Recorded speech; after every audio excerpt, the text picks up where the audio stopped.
எண்ணமெல்லாம் சிறகடிக்கும், எண்களெல்லாம் வழி கொடுக்கும், எந்நாளும் ராஜமுகம், எளியோரின் ஏறுமுகம். எந்த நிலை வந்தாலும் வந்த நிலை மாறாத நமது ராஜநிலை.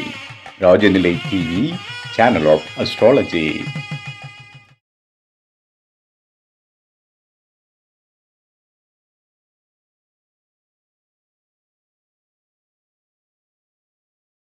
இவரோ அன்பின் சிகரம், பண்பில் சந்திரன், பார்வையால் சூரியன், பல மேடை கண்ட பேச்சாளர், அரங்கை அதிர வைக்க பஞ்ச மகா புருஷ யோகங்கள் என்ற தலைப்பில் அரங்கை அதிர வைக்க வரும் அஸ்ட்ரோ திருமதி மீனாட்சி வெங்கடேசன் அம்மா அவர்களை மிக மிக சிறப்பானதொரு உரை நிகழ்த்த வருமாறு அன்போடு அழைப்பதில் பெருமை கொள்கிறது நம் ராஜநிலை. அருட்பெருஞ்சோதி, அருட்பெருஞ்சோதி, தனிப்பெரும் கருணை, அருட்பெருஞ்சோதி. அனைவருக்கும் வணக்கம். மீனாட்சி வெங்கடேசன், ஈரோடு. ராஜநிலை யூடியூப் சேனல் நேயர்களுக்கு அன்பான வணக்கங்களும் வாழ்த்துகளும். இன்னைக்கு பார்த்தீங்கன்னா அருமையான ஒரு கருத்தரங்கம் சிறப்பாக நடந்துகிட்டு இருக்கு. இந்த வாய்ப்புகளை தந்த ராஜநிலை ராஜசேகர் ஐயா அவர்களுக்கும் நன்றிகளையும் நல்வாழ்த்துகளையும் தெரிவித்துக் கொள்கிறேன். அதே போல தலைமை அப்படின்னு எடுத்தீங்கன்னா இந்த ஜோதிட சிம்மாசனத்துல எப்பவுமே எங்க மருதமலை குருஜி ஐயா தான். எந்த இடமா அந்த வளரும் இடமா சரி, வளர்ந்த இடமா சரி, அது ஐயாவுக்கு நிகரான இடம். எங்களை வழிநடத்தி கொண்டு போயிட்டு இருக்காரு. ரொம்ப பாசிட்டிவான பர்சன், சரிங்களா? அதுல எந்த ஒரு மாற்று கருத்தும் இல்லை. எப்பவுமே சோர்ந்து போகும்போது கூட தட்டி கொடுத்து சொல்லுவாங்க இல்லைங்களா, அது ஐயாவுக்கு நிகர் ஐயா மட்டும்தான். ரொம்ப சிறப்பு, சந்தோஷமும் கூட. இன்னைக்கு பாத்தீங்கன்னா எனக்கு கொடுக்கப்பட்ட தலைப்பு பஞ்சமகா புருஷ யோகங்கள்.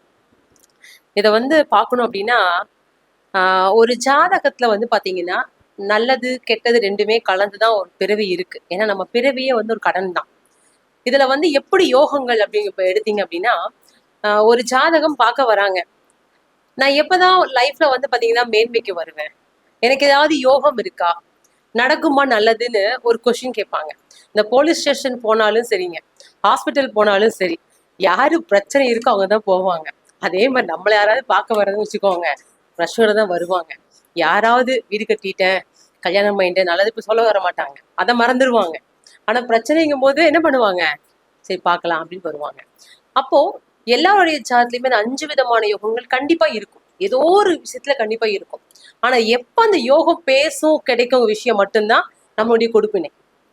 அதுக்கு நம்ம சுய ஜாதகத்தை கூடிய தசா புத்திகள் வரணும், கோட்சாரம் பலம் கொடுக்கணும். சப்போர்ட் கோட்சாரம் பண்ணாம எந்த யோகங்களும் கிடைக்காது. சரி, இருக்கட்டும். இப்ப இந்த 5 விதமான யோகம் எடுத்தீங்க அப்படின்னா, முதல் தரமான யோகம் செவ்வாய் பகவானை கொடுக்கும். ரெண்டாவது எடுத்தீங்க அப்படின்னா உங்களுக்கு சுக்கிர பகவான், புதன் பகவான், குரு பகவான், சனி பகவான், இந்த 5 பேர் தான் குஜாதி ஐவர்கள் சொல்லுவாங்க. இந்த யோகத்துக்கு அவர்கள் தான் முதல் தரமான விஷயத்த கொடுப்பாங்க. சரி, இது ஒரு எடுத்துக்காட்டோட பார்த்தா கொஞ்சம் நல்லா இருக்கும். அப்பதான் இந்த யோகங்களுக்கு பேசுற விஷயம் நான் கொஞ்சம் யூஸா இருக்கணும், மற்றவங்க பாக்குறவங்களுக்கும் டக்குனு அது புரியும் இல்லைங்களா? சரி, ஒரு லக்னத்தை சுபர் இருக்கார் அப்படின்னா இந்த யோகம் 100% பேசும். லக்னத்துல ஒரு சுபர் இருக்கணும், அப்ப 100% இந்த யோகம் கிடைக்க வாய்ப்புகள் உண்டு. சரி, ஒரு லக்னத்தை ஒரு சுபர் பாக்குறாரு, 75% பார்ப்போம், அந்த பேசும். சரி, இல்ல ஒரு பாவர் தான் லக்னத்துல உட்கார்ந்துட்டு இருக்காரு, அப்ப 50%. சரி, ஒரு பாவர் இந்த லக்னத்தை பாக்குறாரு, 25%. இந்த ஒரு கால்குலேஷன்ல தான் ஒரு ஜாதகத்தை நம்ம மதிப்பீடு செய்ய ஃபர்ஸ்ட். அப்ப இந்த செவ்வாய் பகவான் எப்படி யோகத்தை கொடுப்பார் கேட்டீங்க அப்படின்னா, பொதுவா ஒரு கேந்திரத்துக்கும் திரிகோணத்துக்கும் அதிபதியாக வரக்கூடிய கிரகங்கள் இந்த யோகத்தை முதல் தரமா கொடுக்கும். அப்ப கடகத்துக்கு பாத்தீங்க அப்படின்னா திரிகோணாதிபதியாகவும் கேந்திராதிபதியாகவும் செவ்வாய் வருவார். அதே சிம்மத்துக்கு எடுத்தாலுமே அதே செவ்வாய் தான் திரிகோணத்துக்கும் ஒரு கேந்திரத்துக்கும் அதிபதியா வருவாங்க. அப்ப எப்படி இருந்தா அந்த யோகம் கிடைக்கும், அதுதான் இங்க மெயின் பாயிண்ட். சரி, கடகத்துக்கு எடுத்துக்கோங்க. ஒரு எக்ஸாம்பிள் ஜாதகத்தை சொல்றேன் நான். ஒரு கிட்டத்தட்ட ஒரு 2 வருஷத்துக்கு முன்னாடி பார்த்த ஜாதகம். அவர் எனக்கு வாடிக்கையார பாத்தீங்க அப்படின்னா ஒரு 10 வருஷமாவே இருக்கார் ஜாதகம் பாக்குற விஷயத்துல. அவர் வாழ்வாதாரத்தில் பாத்தீங்கன்னா நிறைய கடுமையான உழைப்பாளி, ஆனா வாழ்க்கையில முன்னேற்றம் இல்லை. ஆனா என்னோட கணிப்பு என்ன, 2வது குழந்தை பிறந்ததுக்கு அப்புறமா யோகம் கிடைக்கும் சொல்லி என்னுடைய கணிப்பு. அந்த 2வது குழந்தை பிறந்ததுக்கு அப்புறமா அந்த ஜாதகத்தை கொண்டு வர்றார். அந்த குழந்தை கடக லக்னம். செவ்வாய் எங்க இருக்காரு, மேஷத்துல ஆட்சி. ஏன்னா அங்க திரிகோண கேந்திராதிபதி. இவர் திரிகோணத்துக்கும் அதிபதி தான், ஆனா கேந்திரத்துக்கு அதிபதி. அங்க சூரிய பகவான் உச்சமா இருக்கார். எங்க யோகம் வருதுங்க? சூரிய பகவான் யாரு? காரகர் தந்தை. அப்போ இங்க ஒரு 2க்குண்டான வருமானம், குடும்பம், தந்தை சொல்லக்கூடிய காரகாதிபதி உச்சமா இருக்கும் பொழுது செவ்வாய் பகவான் பலமா இருக்கார். அப்ப அந்த செவ்வாய் எங்க பாக்குறாரு? 4வது பருவ லக்னத்தை பாக்குறாரு. இந்த குழந்தை பிறந்ததுக்கு அப்புறம் தான் அவங்க ஃபேமிலியிலே யோகாங்க. இது ஒரு மைனஸ் இருக்கு. என்ன மைனஸ்? அப்பாவால் குழந்தைய யோகம் கிடையாது. இந்த குழந்தைக்கு அப்பா செய்ய மாட்டார் எந்த விஷயத்தையுமே. என்ன காரணம் கேட்டீங்க அப்படின்னா, 4வது பறவையா பாக்குறாரு. அந்த கடவுள செவ்வாய் பகவான் நீச்சம் அடைகிறார். அதே லக்னத்துக்கு 4ஆம் இடம் சூரிய பகவான் நீச்சம் அடைகிறார். அப்ப இந்த குழந்தை பிறப்பின் மூலமா தந்தைக்கு யோகம், தந்தையால் குழந்தைக்கு யோகம் இல்லை. வளர்ச்சி. ஒரு யோகம் இருக்குன்னா ஒரு தோஷம் இருக்கும், ஒரு தோஷம் இருக்குன்னா ஒரு யோகம் இருக்கும். ஐயா சொல்லுவார், தோஷத்தை பத்தியே பேசாதீங்க, யோகத்தை பத்தி சொல்லுங்க. பட் ஆனா கிரகங்கள் நன்மையும் தீமையும் கலந்தே செய்யும், மாற்று கருத்தே கிடையாது. நம்ம வாங்கி வரும் வரம். சரி, அதே செவ்வாய் பாத்தீங்கன்னா ஒரு 7ஆம் இடத்தை எடுத்துக்கோங்க. இது எக்ஸாம்பிள் ஜாதகம், அப்பாவுக்கு யோகம் சொல்லிட்டேன். அப்போ கேந்திரம் 1 4 7 10 இருக்கும் போதுதான் இந்த யோகமே அதிகம் வேலை செய்யும். பஞ்சமகா புருஷ யோகம் திரிகோணத்தை விட கேந்திரத்து பலம் அதிகம். சரி, அதே கடக லக்னத்துக்கு 7ஆம் இடம் எடுத்துக்கோங்க. செவ்வாய் உச்சமா இருக்காரு. இதுல ஆட்சி உச்சம் பலமும் பெறணும். ஒரு கிரகம் ஆட்சி உச்சம் பெற்று அந்த கேந்திரத்தில் இருந்தால்தான் இன்னும் யோகம். சரி, இப்ப 7ஆம் இடத்துல இருக்காருன்னா அது செவ்வாய் பகவான் உச்ச கிரகம், யோகத்தை கொடுப்பார். செவ்வாய் பகவான் என்ன ஒரு 5 விதமான யோகத்தை கொடுக்கணும்னா ஒரு ஜாதகருக்கு என்ன வேணுங்க? உண்ண உணவு, உடுத்த உடை, இருக்க இருப்பிடம், நல்ல அதிகாரமான ஒரு வேலை, இருக்கும் போதும் இறப்புக்கு அப்புறமும் அவர் பெயர் சொல்லணும். இதுதாங்க யோகம். ஐயா கரெக்டுங்களா? இந்த 5 யோகம் எங்க பேசுங்க? சாப்பிட்றதுக்கு சாப்பாடு கஷ்டம் இல்லாம இருக்கணும். 4 பேர் வீட்டுக்கு வந்துட்டாங்க, சமைச்சு கொடுக்கணும். நல்ல நீட்டா ட்ரெஸ் உடுத்தணும். ஏன்னா ஆள் பாதி ஆடை பாதி. இன்னைக்கு அதுதானே உண்மை. ஆள் எல்லாம் கலரா இருக்காங்க, ட்ரெஸ் கிழிஞ்சு போட்டிருந்தாங்கன்னா பார்க்க லுக்கா இருக்குங்களா? ஆள் சுமாரா இருப்பாங்க, ட்ரெஸ் நீட்டா போட்டிருந்தாங்கன்னா அதுவே யோகம் தாங்க. அப்ப ஃபர்ஸ்ட் விஷயம் உண்ண உணவு, உடுத்த உடை, இருக்க இருப்பிடம். இன்னைக்கு நம்ம நல்ல வீட்டுல இருக்கோம், அதுக்கே அன்று சொல்லணும், அதுவே யோகம் தான் உங்களுக்கு. வாடகை அது 2வது பட்சம். பட் இருக்க நல்ல வீடு இருக்கா, சிறப்பு. 4வது என்னங்க? ஒரு அதிகாரமான பதவி. நமக்கு ஒரு டீம் இருக்காங்கப்பா, நம்ம 4 பேர் கேட்கறாங்கப்பா, நம்ம வரும்போது கூட மதிப்பு மரியாதை இருக்குப்பா. இவங்க அந்த இடத்துக்கு வேலைக்கு ஒரு 10 பேர் இருக்காங்க அப்படின்னாவே அதிகாரமான பதவி 4வது யோகம். 5வது என்னங்க? வாழும் போதும் பேர் இருக்கணும், இறந்ததுக்கு அப்புறமும் அந்த பெயர் நினைச்சு நிக்கணும். இந்த 5 யோகத்தை சொல்றது யாருன்னா இந்த குஜாதி ஐவர்கள் தான். அப்ப நிறைய தலைவர்கள் பார்த்துருக்கோம் நம்ம, இல்லைங்களா? இன்னும் வாழ்ந்துட்டு இருக்கவங்களையும் பார்த்துட்டு இருக்கோம் நம்ம. சோ அந்த விஷயம். அப்ப செவ்வாய் பகவான் உச்சமா இருந்து ஒரு லக்னத்தை பார்க்கும் பொழுது அதிகார பதவி உண்டு. ஏன்னா அவர் யாரு? அந்த கிரகம் காரகம் என்ன, பாவகம் என்ன, ஆதிபத்தியம், அதை தாண்டி எந்த விஷயம் நமக்கு கிடைக்காது, இல்லைங்களா? அதைதான் கொடுக்க அந்த கிரகம் அமைப்பு பெற்றிருக்கு. சோ அதனால செவ்வாய் உச்சமா இருந்தாலும் இந்த யோகத்தை கொடுப்பார். சரி, இப்ப செவ்வாய் பகவான் பார்த்துட்டோம். இதே செவ்வாய் பகவான் விருச்சகத்தில் இருந்தால், இப்போ சிம்மத்துக்கு வருவோம். சிம்ம லக்னத்துக்கு திரிகோணாதிபதி தான். இதே சிம்மத்தை பொறுத்தளவுக்கு விருச்சக ராசியில் செவ்வாய் இருந்தால் யோகம் குறைவா? கஷ்டப்பட்டுதான் வீடு கட்டணும். எப்படிங்க? இஷ்டப்பட்ட வீட்டுக்கு கஷ்டப்படாம கிடைக்காது. ஏன்னா காலப்புருஷ அஷ்டமாதிபதிங்க அவரு. காலப்புருஷருக்கு அவரு ஒரு நஷ்டத்தை கொடுக்காம ஒரு லாபத்தை கொடுக்க மாட்டார். அப்படி இருக்கட்டும். 2வது பாத்தீங்க அப்படின்னா இந்த சிம்மத்தை பொறுத்தளவுக்கு கேந்திராதிபதியும் அவர் தான், திரிகோணாதிபதி பாதகாதிபதியும் அவர் தான். ஒரு பாதகத்தை செய்யாமல் யோகத்தை கொடுக்க மாட்டார். அப்போ இந்த திரிகோணத்துக்கும் ஒரு கேந்திரத்துக்கும் அதிபதியான கிரகம் கேந்திரத்தில் இருந்தாலும் கூட யோகம் குறைவுதான். யோகம், ஏன்னா அவர் பாதகாதிபதி. சரி, மகரத்துக்கு எடுத்துக்கோங்க. அதே 5 10 வருவாரு சுக்கிரன், சிறப்பு. அதே கும்பத்துக்கு எடுத்துக்கோங்க, 4 9 வருவாரு சுக்கிரன், அங்க பாதிப்பு. அப்ப இங்க சிம்மத்துக்கும் இந்த கும்பத்துக்கு எடுத்தீங்க அப்படின்னா யோகாதிபதியான இந்த பஞ்சமகா புருஷ யோகத்துல செவ்வாயும் சுக்கரனும் ஒரு காம்படிஷன்ஸ். சிம்மத்துக்கு இந்த செவ்வாய் பகவான் யோகம் குறைவுதான், 50%. சரிங்களா? அப்ப இங்க கும்பத்துக்கு எடுத்தீங்க அப்படின்னா அதே சுகாதிபதி 4ஆம் இடம் கேந்திரத்துக்கு யார் வர்றாரு? சுக்கிரன் வர்றாரு. அதே 9 உங்களுக்கு 9ஆம் வீடு பாத்தீங்கன்னா பாதகாதிபதி வருவது, அங்க குறைவு. ஜட்ஜ்மெண்ட் பண்ணணும். 2 பாதிபத்தியம் இருக்கு அப்படின்னாவே கிரகங்கள் பலமாக கேந்திரத்தில் அமர்ந்தாலும் கூட அது ஆட்சி உச்சம் நிலைக்கு வந்தா மட்டும்தான் யோகம் அனுபவிக்க முடியும் முழுமையா. அப்ப எப்ப சுபகிரகங்கள் கூட இருக்கு, சிறப்பு, இன்னும் அள்ளி கொடுத்துருங்க இந்த யோகத்தை. பாவகிரகங்கள் கூட இருக்கு, பிரச்சனையும் அள்ளி கொடுக்கும். எந்த அளவுக்கு பிளஸ் இருக்கோ அந்த அளவுக்கு மைனஸும் இருக்கு ஒரு ஜாதகத்தில். சரிங்களா? சரி, இப்ப செவ்வாய்க்கு பார்ப்போம். செவ்வாய் பகவான் வச்சுக்கோ, அதிகாரம், உங்களுக்கு புகழ், இதெல்லாமே கொடுக்கும். இதுக்கு பேர் ருஷுக யோகம் சொல்லுவாங்க. என்ன யோகங்க? ருசுக யோகம் சொல்லுவாங்க. சரி, இப்ப அடுத்து சுக்கரனுக்கு வருவோம். ஏன்னா 2வது தரமான யோகம் பத்தி புதன் தான் கொடுப்பாரு. செவ்வாய்க்கு அடுத்து யாருன்னா புதன் தான் கொடுப்பாரு. ஏன்னா புதன் தான் பாத்தீங்கன்னா கல்விக்கு அதிபதியான கிரகம். சரிங்களா? நம்ம சொல்ற விஷயம், பேசுற விஷயம், பாக்குற விஷயம், மற்றவங்களுக்கு கொடுக்கும் மரியாதை எல்லாமே புதனுடைய அம்சத்தில் உள்ளது. உன்னுடைய படித்த கல்வியை யாராலையும் எடுத்துக்க முடியாது. சொத்து பத்து கூட ஏமாத்திட்டு போயிடலாம். ஒரு ஞானம் கிடைக்குதுன்னு வச்சுக்கோங்க, அதை ஏமாத்த முடியுமா? வாங்க முடியுமா? தார வார்த்தையே கொடுத்தா கூட கொடுக்க முடியாது அனுபவ ஞானத்தை. சரி, 2வது யோகம் பாத்தீங்கன்னா புதன் பகவான் தான் கொடுப்பார். இந்த புதன் பகவான் பாத்தீங்கன்னா எப்படி இருக்காருன்னா, அதுக்கு உங்களுக்கு பத்ர யோகம் சொல்லுவாங்க. சோ புதன் பகவானை பொறுத்தளவுக்கு மிதுன வீட்டுக்கு வச்சுக்கோங்க. 4ஆம் இடமான வீடு ஆட்சி உச்ச மூலத்திரிகோண வீடு, சூப்பரா இருக்குங்க, யோகத்தை கொடுப்பார். அதே 7ல வந்துட்டாரு, அது பாதக வீடாயிடும். எப்படிங்க? அது பாதக வீடாயிடும். 10ஆம் இடத்துக்கு போயிட்டாரு அப்படின்னா அது நீச்ச வீடாயிடும்.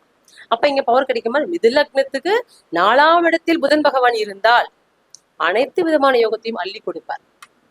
அனைத்து விதமான யோகத்தையும் அள்ளி கொடுப்பார், மாற்று கருத்தே கிடையாது. நம்ம சொல்லுவோம், அதாவது 4ஆம் இடத்துல இருக்கும்போது பாத்தீங்கன்னா ஆட்சி உச்ச மூல திரிகோணத்துல இருந்தாலும் கூட சில விஷயங்கள் என்னங்க, பாதகமான கிரகங்கள் அமைப்பு உள்ள இருக்கு அப்படின்னா அது கொஞ்சம் கொஞ்சம் நமக்கு மெதுவா கிடைக்கும். அதையும் அங்க நம்ம பாத்துக்கணும். சரி, இப்ப கன்னி வீட்டுக்கு எடுத்துக்கோங்க. இப்ப கன்னி லக்னத்துக்கு எடுத்தீங்க அப்படின்னா உங்களுக்கு 10ல புதன் இருந்தாரு அப்படின்னா சிறப்பு. ஏன்னா ஆட்சி பெற்ற கிரகம், அவரு அந்த இடத்த அம்சமா கொடுப்பார். உங்களுக்கு என்ன யோகம் வேணும், என்ன கிடைக்கணும், பெயர், புகழ், மதிப்பு, ரிஜிஸ்ட்ரேஷன்ஸ் ஒர்க்கு, நல்ல கௌரவ புகழ் எல்லாத்தையுமே புதன் கொடு. ஏன்னா இரட்டைத்தன்மையான புகழ் யாருன்னா புதன் தான் கொடுப்பார். 2 விதமான புகழ் கொடுப்பார். அது சூரிய பகவானோட சேர்ந்துட்டாருன்னா இன்னும் அது யோகம். ஏன்னா ஒளி வாய்ந்த கிரகங்கள் எடுத்தீங்க அப்படின்னாவே சூரிய பகவான், சந்திர பகவான் தான். அந்த ஒளி வாய்ந்த கிரகங்களோடு இந்த யோக கிரகங்கள் இருக்கும்போது இன்னும் பிரபலப்படுத்தும் உங்களை. சரி, அடுத்து எடுத்தீங்க அப்படின்னா உங்களுக்கு இந்த புதன் பகவானுக்கு எக்ஸாம்பிள் பார்த்துட்டோம். அடுத்து குரு பகவான். அதே குரு பகவான் எடுத்தீங்க அப்படின்னா ஹம்ச யோகம்னு சொல்லுவாங்க. அதே தனுசு வீட்டிற்கு 4ஆம் இடத்தில் குரு பகவான் இருக்கு அப்படின்னு வச்சுக்கோங்க, நல்ல யோகம். ஏன்னா ஆட்சி வீட்டு, ஆட்சி பெற்ற இடத்துல இருக்காரு, அதனால யோகத்தை கொடுப்பார். அதே மீன லக்னத்துக்கு 10ஆம் இடத்துல இருக்குன்னா இந்த ஹம்ச யோகம் முழுசா கிடைக்கும் குரு பகவான் மூலமா. அதே 7 உங்களுக்கு இடத்துக்கு வரும்போது பாதக வீடா போயிடும். உங்களுக்கு 7ஆம் இடத்துக்கு வரும்போது அது பாதக வீடாயிடும். அப்ப அந்த இடத்துல உங்களுக்கு என்ன ஆகும், குருவின் மூலமா வரக்கூடிய அம்சங்கள் கொஞ்சம் குறைவா கிடைக்கும். சரி, இந்த குரு பகவான் யாருன்னா பொருளாதார கிரகம். இன்னொன்னு பாத்தீங்க அப்படின்னா நம்முடைய குருமார்கள் எடுத்துக்கலாம். காரகத்துவம் ஆதிபத்தியம் எடுக்கும் பொழுது ஒவ்வொன்றா நீங்க கொண்டு போகலாம். ஆனா பெரும் பணத்தை குறிப்பது யாருன்னு கேட்டீங்கன்னா குரு பகவான் தான். போராடணும், முயற்சி அதிகம் செய்யணும். ஆனா இந்த வளர்ச்சி எப்படி கிடைக்கும்னு கேட்டீங்க அப்படின்னா அம்ச யோகத்தை பொறுத்தளவுக்கு தனுசுக்கு 4ஆம் இடத்தில் மீனத்தில் இருந்தால் முழுமையான யோகம். மீனத்திற்கு 10ஆம் இடத்தில் குரு பகவான் இருந்தால் இந்த அம்ச யோகம் முழுமையா கிடைக்கும். குரு பகவான் பார்க்க நன்மைகள் கூட சொல்லுவாங்க. குரு பகவான் என்ற வீட்டை இந்த அம்சத்துக்கு பால்படுத்த மாட்டாருங்க. ஏன்னா தன்னுடைய ஆட்சி பலம், தன்னுடைய கேந்திரஸ்தானம், தன்னுடைய விஷயம் பாத்தீங்க அப்படின்னா அந்த யோகத்துக்குள்ள ஒரு கிரகம் இருக்கும்போது அந்த அமைப்புல கொடுத்தே தீரணும்.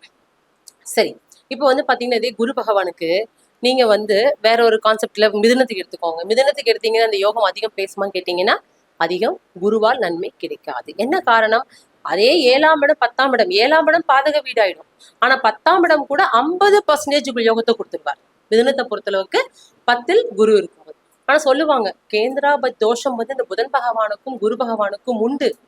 ஆனா சிலவித யோகங்கள் உள்ள வரும்போது அந்த யோகத்துக்காக கொடுத்துதான் ஆகணும். சரி, அடுத்து எடுத்தீங்க அப்படின்னா உங்களுக்கு சுக்கிர பகவான். சுக்கிர பகவான் பாத்தீங்க அப்படின்னா மாளவிகா யோகத்தை கொடுக்குறாரு. இதுதான் 4வது யோகம். சுக்கிர பகவான் பொதுவாகவே பாத்தீங்கன்னா 12 ராசிக்கும் பாத்தீங்கன்னா ஒரு கேந்திரமாவோ திரிகோணமா தான் அமைப்புக்குள்ள வருவார். அந்த ஆட்சி உச்ச வீடுகள் எடுத்தீங்க அப்படின்னாவே கேந்திரம் திரிகோணத்துக்குள்ளதான் அமைப்பு கொடுக்கும். அது அவருடைய ஒரு பேசிக்கான விஷயம் காலப்புருஷ அடிப்படையில. சரி, இந்த சுக்கிர பகவானை பொறுத்தளவுக்கு பாத்தீங்க அப்படின்னா எப்படிப்பட்ட யோகத்தை கொடுப்பாருன்னா நல்ல அதாவது ஒரு ஆண் மகனுக்கு தேவை ஒரு தாயும் ஒரு மனைவியும் தான். கரெக்டா அமைஞ்சிட்டாவே வாழ்க்கை சிறப்பா இருக்கும். ஒரு 50-50% அப்படிதான். 50% நம்முடைய வாழ்க்கையில வந்து பாத்தீங்கன்னா பிறந்து வளரும் காலத்தில் ஒரு ஆண்மகனுக்கு தாயுடைய துணை தேவை. அதுக்கப்புறம் பாத்தீங்க அப்படின்னா உங்களுக்கு மனைவியுடைய துணை தேவை. சரிங்களா? அப்ப அந்த சுக்கிர பகவான் அம்சம் எடுத்தாவே பெண்கள் மூலமா வரக்கூடிய அமைப்புகள் சிறப்பான யோகத்தை இவருக்கு கொடுக்கும். ஒரு வேலைக்கு போறதுல பாத்தீங்கன்னா சப்போர்ட் கூட அங்க கிடைக்கும். அப்ப சுக்கிர பகவானை பொறுத்தளவுக்கு இந்த மாளவியா யோகத்தில வந்து உங்களுக்கு எப்படின்னா ஒரு துலா லக்னம் எடுத்துக்கோங்க. துலாத்தை பொறுத்தளவுக்கு எடுத்துட்டீங்க அப்படின்னா அவரை 8ஆம் இடத்து அதிபதியா வருவார். சரி, ரிஷபத்துக்கு எடுத்தீங்கன்னா அவரு 6ஆம் இடமா வருவார். அப்ப இந்த மாதிரி அமைப்புகள் வந்து லக்ன ராசியில பிறந்தவங்களுக்கு கொஞ்சம் குறைவுதான். ஆனால் பொதுவா ஒரு கான்செப்ட் வரணும் அப்படின்னு கேட்டீங்க அப்படின்னா மகரத்துக்கும் கும்பத்துக்கும் இந்த சுக்கிர பகவான் அதிகமான யோகத்து நன்மை தராருங்கிறது மாற்று கருத்தே கிடையாது. என்ன காரணம்? ஒரு கேந்திராதிபதியாகவும் ஒரு திரிகோணவாதி வராரு. அப்ப இந்த மகரத்தை பொறுத்தளவுக்கு 5-10க்கு உண்டான கிரகம் அதிகமான யோகத்தை கொடுப்பார். துலாத்தில் இருந்தால் அதிகமான யோகம் 10ல் வந்து ஆட்சி பெற்று இருந்தால் கேந்திரஸ்தானத்துல உங்களுக்கு பலம் அதிகமாகுது. ஒண்ணு.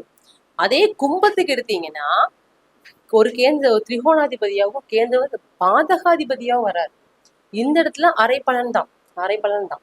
அப்ப என்னன்னா எந்த இடத்துல அவங்க கேர்ஃபுல்லா இருக்கணும், அது ரொம்ப இம்பார்ட்டன்ட். சொத்துக்கள் வந்து சேர்றாலும் கூட யார் பேர்ல வைக்கணும் ரொம்ப முக்கியமான கான்செப்டுங்க. ஒரு ஆண்மகன் ஓடி ஓடி சொல்றாங்க திரைக்கடல் தேடியும் திரவியம் தேடி, திரைகள் ஓடியும் திரவியம் தேடி சொல்லுவாங்க. அந்த கான்செப்ட்ல நீங்க என்ன தூரம் ஓடி நீங்க சம்பாரிச்சாலும் அது யார் பேர்ல சேர்த்து வைக்கணும் ஒரு கான்செப்ட் இருக்கு. அந்த விஷயத்துக்குள்ள வந்து பாத்தீங்கன்னா கரெக்டா கொண்டு போகணும். அப்ப இந்த கும்பத்தை பொறுத்தளவுக்கு பாத்தீங்க அப்படின்னா 4ஆம் இடத்தில் இருந்தால் யோகம் அதிகம். ஆனா அவரே இன்னொரு ஆதிபத்தியமான பாதகத்துக்கும் வரதுனால அதை கொஞ்சம் கவனமா பார்க்கணும். எல்லா இடங்கள்லயும் எல்லா நேரங்கள்லயும் யோகங்கள் கிடைக்குமான்னு கேட்டீங்கன்னா அதுக்கான வாய்ப்புகள் நமக்கு கிடைக்கும். சரிங்களா? அப்ப மகரத்துக்கு கொடுக்கக்கூடிய யோகத்தை கும்பத்துக்கு கிடைக்காது. ஆனா கும்ப லக்னத்துல வந்து பத்தி வச்சுக்கோங்க, சுக்கிரன் இருக்காருன்னா ஓரளவுக்கு யோகத்தை கொடுப்பார். சரிங்களா? அடுத்த பகவான் எடுத்தீங்கன்னா உங்களுக்கு சனி பகவான் சசயோகம்னு சொல்லுவாங்க. என்ன யோகங்க? சசயோகம்னு சொல்லுவாங்க. சனி பகவான் வந்து பாத்தீங்க அப்படின்னா மகர வீட்டிற்கு அதே துலாம் வீட்டுல 10ஆம் இடத்துல வந்து உட்கார்ந்துட்டாருன்னா சூப்பரா கொடுத்துருவார் யோகத்தை. அதே கும்ப வீட்டுக்கு உங்களுக்கு ரிஷபத்துல இருந்தாருன்னா யோகத்தை கொடுப்பார். ஏன்னா 4ஆம் இடமா இருக்கு. ஆனா இதே கும்ப லக்னத்துக்குள்ளார சனி பகவான் ஆட்சி பெற்று இருந்தாருன்னு வச்சுக்கோங்க, அது ஆட்சி உச்ச மூல திரிகோண வீடு. இவர்களுடைய கடுமையான உழைப்பால் அதிகமா பொருள் தேடி சேமிக்க தெரியாம போயிடும். இவங்களுக்கு சம்பாதிக்க தெரியும், சேமிக்க தெரியாது. கும்ப லக்னத்தில் சனி பகவான் ஆட்சி பெற்று இருக்கார், இல்ல கும்ப ராசியில சனி பகவான் ஆட்சியோட மூல திரிகோண வீடு. ஆனா இவர்கள் வந்து பாத்தீங்கன்னா சொத்துக்கள் சேர்த்துவாங்க, சேமிக்க தெரியாது. அந்த ஒரு வாய்ப்பு இந்த கும்பத்துக்கு கூடிய காலபுருஷருக்கு அது பாதக வீடு. லாப வீடு அதுதாங்க. லாபம் அதுதான், லாபம் கிடைக்கும். ஆனால் அது பின்னால் யோகமா கிடைக்குமான்னு கேட்டீங்கன்னா அதுல ஏதாவது விஷயம் தான் உங்களுக்கு சின்ன கொடுத்துருவார் பிரச்சனைகளை. அப்போ ஒரு கிரகமாகப்பட்டது எப்படி அமர்ந்தால் இந்த யோகத்தை அனுபவிக்க முடியும் ஒரு ஜாதக விஷயத்த அழகா சொல்லிட்டோம். அப்ப இந்த செவ்வாய் பகவானவே அதிகாரமான பதவி கொடுப்பார். சரிங்களா? அப்ப சுக்கிர பகவான் அப்படின்னா கலைத்துறை, அவருடைய விஷயங்களை வந்து பாத்தீங்கன்னா கலைத்துறை உங்களுடைய விஷயங்கள்ல வந்து அழகா வந்து சம்பாதிக்கான விஷயத்த கொடுத்துருவார். புதன் பகவான் எடுத்தீங்க அப்படின்னா உங்களுக்கு கல்வி, அதன் மூலமான அதிகார பதவிகளும் யோகங்களையும் கொடுப்பார். குரு பகவான் எடுத்தீங்கன்னா அதற்கான விஷயம் உயர் பதவி தான். ஏன்னா அவர் வந்து ஒரு 100 பேர் இருக்கு, ஒரு 1000 பேர் மேல குரு பகவான் அவங்களை கட்டுக்கோப்பா கொண்டு போகிறதுக்கான பவர் இருக்கும் உங்களுக்கு. சனி பகவான் அப்படின்னா தொழிற்சாலை, ஒரு பெரிய அது அடிமை தொழிலும் அவர் தான். ஆனா தொழிலை எப்படி விருத்தி பண்ணணும் திறமையும் வந்து அவர்கிட்ட தான். ஏன்னா ஒரு 100 பேர் இருக்கிற விஷயத்த நம்ம வேலை வாங்க திறமை இருக்கணும். அப்பதான் அந்த இடம் வந்து பாத்தீங்கன்னா வளர்ச்சி அடையும். அப்ப சனி பகவான் செய்யக்கூடிய இடத்துல பெயர் புகழ் கௌரவ அந்தஸ்தையும் கொடுப்பாரு. ஆனால் சரியான முறையில் ஒரு விஷயத்த கையாளணும். சரி, இந்த எல்லா கிரகம் அமைப்பு இருக்குங்க. இதுல இருள் கிரகம் சொல்லக்கூடிய ராகு கேதுக்கள் இருக்காங்க சரிங்களா? இவங்களுடைய இந்த யோக கிரகங்கள் இருக்கு. அப்படி அந்த யோக கிரகங்களோடு இந்த இருள் கிரகங்கள் ராகு கேது இருந்தால் அந்த ராகு கேதுவுடைய அந்த அமைப்புல உங்க லக்னம் ராசிக்கு அவர்கள் கொடுக்கக்கூடிய கிரகங்களாக இருந்தார்கள் அப்படின்னா பல மடங்கு கொடுத்துருவாங்க. அது மாதிரி யோகம் உங்களுக்கு 2 பேரும் சேர்ந்து போட்டி போட்டு கொடுப்பாங்க. சப்போஸ் இது வந்து இருள் கிரகமா இருந்து உங்க லக்ன ராசிக்கு ஒரு 6, 8, 12 சாரமோ உள்ள இருக்குன்னு வச்சுக்கோங்க. என்னன்னா கொடுக்கக்கூடிய கிரகங்களை, அந்த யோகத்தை தடுக்கக்கூடிய கிரகமும் ராகு கேதுக்கள் தான். இதோடு உங்களுடைய ஜாதகத்துடைய பலத்தையும் பலவீனத்தையும் பொறுத்து. அப்ப எது பலம்? நான் சொன்ன விஷயம்தான். லக்னத்துல சுபகிரகம் இருக்கா? பலம். லக்னத்தை சுபகிரகம் பாக்குறாங்களா? பலம். இதுதான் முக்கியமான விஷயம்.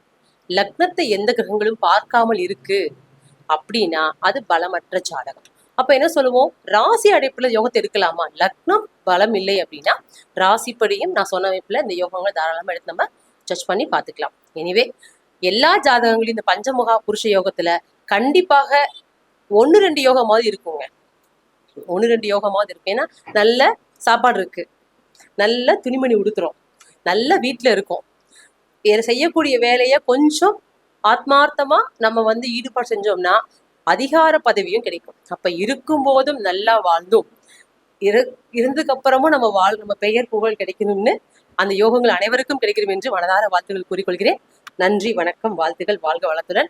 எனது பெயர் மீனாட்சி. எனது தொலைபேசி எண் 7708791654. நன்றியும் வாழ்த்தும் பாராட்டும்.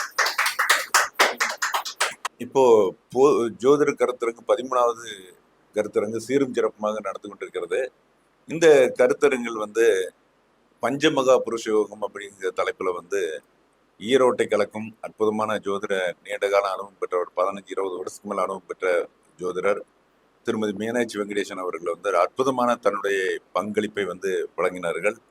ஒரு யோகம் இருந்தால் போதுமானது, கண்டிப்பா அவங்க ஜாதகத்தில் ஜெயிச்சிருவாங்க. உண்ண ஒடுக்க இருக்க வேணுங்கிற வசதி பூரா கிடைச்சிடும் அப்படிங்கிற ஒரு விஷயத்தை அற்புதமாக வழங்கி அவர்களுக்கு நன்றியும் வணக்கத்தை தெரிவித்துக் கொள்கிறேன். வாழ்க பல்லாண்டு.